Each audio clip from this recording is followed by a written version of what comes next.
اعوذ باللہ من الشیطان الرجیم بسم اللہ الرحمن الرحیم اللہم صلی وسلم علی محمد وعلی آل محمد بعدد کل شیء معلوم لک صلاۃ و سلام علیک یا سیدی یا رسول اللہ۔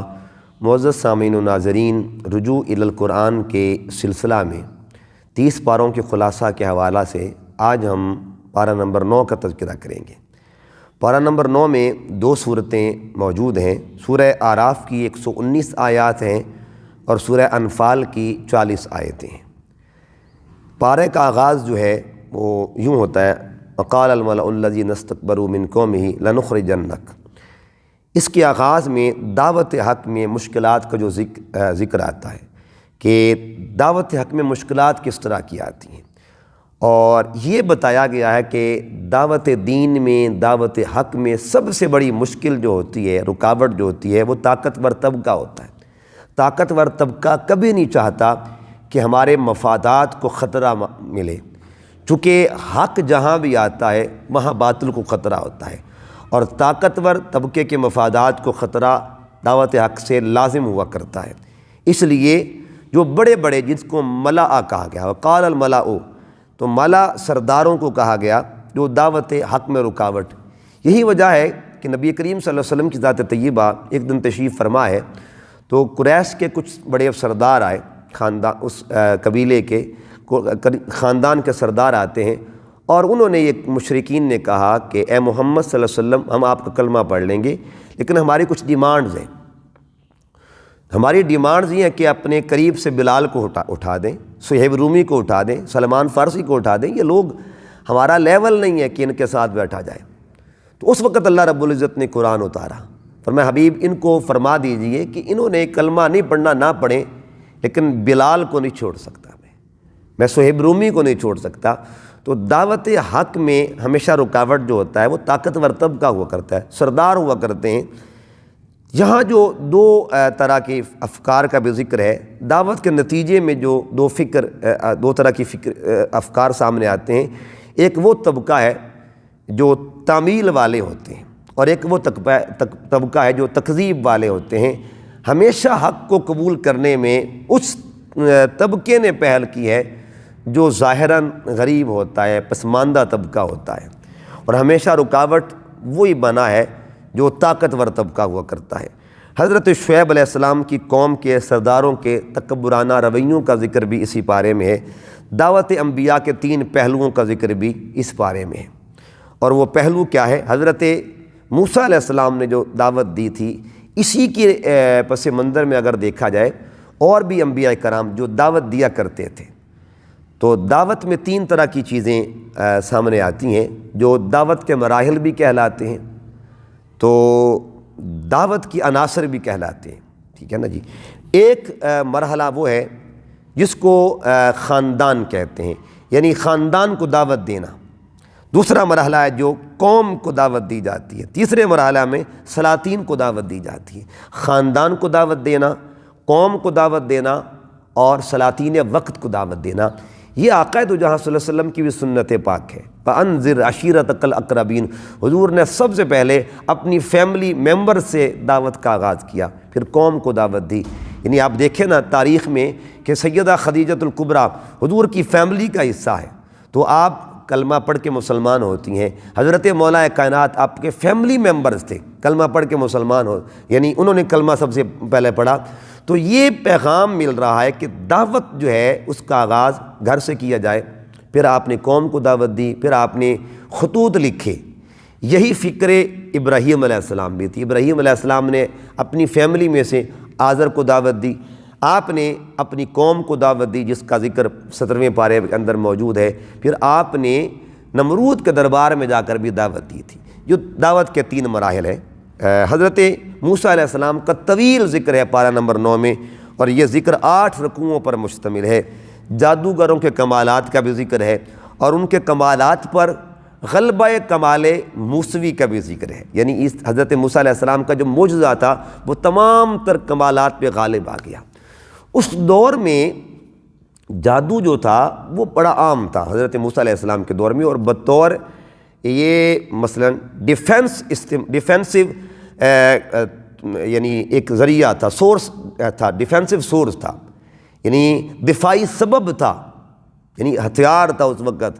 اس لیے تو فرعون نے حضرت موسیٰ علیہ السلام کے مقابلے میں کوئی بارود تو نہیں اکٹھا کیا تھا نا، کوئی کسی قسم کے ٹینک تو نہیں اس نے منگوائے تھے، یا کوئی تلواریں تیر تو اکٹھے نہیں کیے تھے۔ اس نے مقابلے کے لیے، حضرت موسیٰ علیہ السلام کے مقابلے کے لیے جادوگروں کو بلایا۔ جادو اس وقت ایک طاقت تھی، لیکن اللہ کے پیغمبر کا ایک معجزہ ان تمام طاقتوں پر غالب آ گیا۔ تو اس کے بعد جادوگروں نے جب یہ دیکھا تو انہوں نے ایک بات بھی احتراماً کی، اور ان کا اس ادب کا ان کو اجر بھی ملا۔ ادب یہ انہوں نے کیا، موسیٰ علیہ السلام کے ساتھ جب مقابلے کے لیے آئے تو انہوں نے موسیٰ علیہ السلام سے گزارش کی، اما ان تلقیا و اما ان نکون اول من القی، کہ آپ پہلے اپنا قوال آزمائیں گے یا ہم پہلے آزمائیں۔ یعنی یہ ان کا ادب تھا کہ انہوں نے موسیٰ علیہ السلام سے اتنی گزارش کر دی، اللہ نے اس ادب کے صدقے ان کو ایمان کی نعمت عطا فرما دی۔ پھر انہوں نے ایک موقع پر آ کر یہ بھی کہا تھا، قالوا آمنا برب العالمین، ہم تمام جہانوں کے رب پر ایمان لائے، رب موسیٰ و ہارون۔ یہاں بھی ایک بڑی قابل غور بات ہے، جب انہوں نے رب العالمین کہہ دیا تھا تو اس کے بعد رب موسیٰ اور ہارون کہنا کوئی لازم تھا؟ اس کی وضاحت کرنا مقصد کیا تھا؟ انہوں نے دو باتیں کی ہیں کہ ہمیں اللہ کی معرفت نصیب ہو گئی ہے، ہمیں توحید مل گئی ہے، لیکن ساتھ ان دو ہستیوں کا بھی ذکر کیا جن کے وسیلے سے ملی ہے، جن کی وساطت سے ملی ہے۔ یہاں سے ایک پتہ چلا کہ اللہ کی توحید کا ذریعہ اللہ کے نبی ہوا کرتے ہیں۔ اس لیے تو اللہ پاک نے قرآن پاک میں فرمایا، قل، اے پیارے محبوب صلی اللہ علیہ وسلم آپ فرما دیجئے، هو اللہ احد، کہ اللہ ایک ہے۔ لیکن یعنی توحید میری ہوگی، لیکن آپ کے ذریعے سے نصیب دنیا کو ہوگی، معرفت آپ کے ذریعے سے نصیب ہوگی۔ تو لفظ کل بتا رہا ہے، لفظ کل بتا رہا ہے کہ اس کل کے ذریعے ہو کی خبر ملتی ہے۔ کل کے پردے میں ذات مصطفیٰ ہے، اور ہو جو ہے وہ اللہ کی ذات طیبہ ہے۔ اس کے بعد آگے فرعون کی بدحواسیاں، جب اس نے دیکھا کہ جن کو میں نے مقابلے کے لیے بلایا تھا وہ تو خود مومن بن گئے ہیں، تو وہ بدحواس ہو گیا۔ اس نے پھر فساد شروع کر دیا۔ اس فساد کا ذکر بھی قرآن پاک میں کیا گیا ہے۔ حضرت موسیٰ علیہ السلام کی طرف سے قوم کو پھر حوصلے دیے گئے۔ پھر اس اعتکاف کا ذکر ہے، اس خلوت کا ذکر ہے جو موسیٰ علیہ السلام نے کوہ طور پہ پہلے 30 راتیں تھیں، پھر 40 راتیں ہوں گی۔ وواعدنا موسیٰ 30 لیلہ واتممناها بعشر فتم میقات ربہ 40 لیلہ۔ اللہ کی ملاقات کے لیے جاتے ہیں کوہ طور پہ، پھر ندا دیتے ہیں، ربی ارنی انظر الیک، مولا میں تیرا جلوہ دیکھنا چاہتا ہوں۔ یہاں بھی ایک بات یاد رکھیں، یہ کلیم ہیں اور وہ ذات حبیب تھی جن کو اللہ پاک نے اپنے پاس بلایا، اور کس اہتمام کے ساتھ بلایا؟ جبرائیل کو فرمایا جبرائیل براق لے جا۔ یہاں علامہ اقبال نے اس پر ایک شعر لکھا فارسی کا، عبد دیگر عبدہ چیزیں دیگر، ما سراپا انتظار منتظر۔ ایک بندہ وہ ہے جو خدا کا انتظار کرتا ہے، اور ایک بندہ وہ بھی ہے جس کا خدا خود انتظار کرتا ہے۔ جو خدا کا انتظار کرے اسے کلیم کہتے ہیں، جس کا اللہ خود انتظار کرے اسے حبیب کہا جاتا ہے۔ تو اس کے بعد دعائے بخشش کا ذکر ہے جو حضرت موسیٰ علیہ السلام نے اپنے لیے بھی کی اور اپنے بھائی کے لیے بھی۔ تعلیم امت تھی، یہ تعلیم قوم تھی۔ یا رب اغفر لی ولی اخی، اس سے یہ بھی پتہ چلا اپنی بخشش کی دعا کرنا اس کو حصول ثواب کہتے ہیں، اور دوسرے کی بخشش کے لیے دعا کرنا اسے ایصال ثواب کہا جاتا ہے۔ حضرت موسیٰ علیہ السلام اور 70 افراد کا ذکر بھی ہے جو آپ کے ساتھ گئے تھے، اور پھر ان پہ موت طاری ہو گئی۔ یہاں اہل محبت نے کہا اس موت طاری ہونے کا مقصد کیا تھا کہ انہوں نے پیغمبر جو تھے ان کی سے بات کی تھی کہ حضرت موسیٰ علیہ السلام نے ان سے بات کی، لیکن انہوں نے اپنی ضد پر قائم رہے۔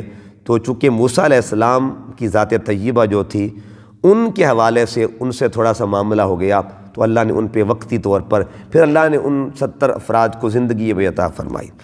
پھر اسی بارے میں اختیارات محمد مصطفیٰ صلی اللہ علیہ وآلہ وسلم کا ذکر ہے، 157 آیت نمبر ہے، یحل لہم الطیبات ویحرم علیہم الخبائث۔ یہاں سے یہ بھی پتہ چلا حلال و حرام کا تصور جو ہے اور اختیار جو ہے اللہ نے اپنے حبیب کو بھی عطا فرمایا ہے۔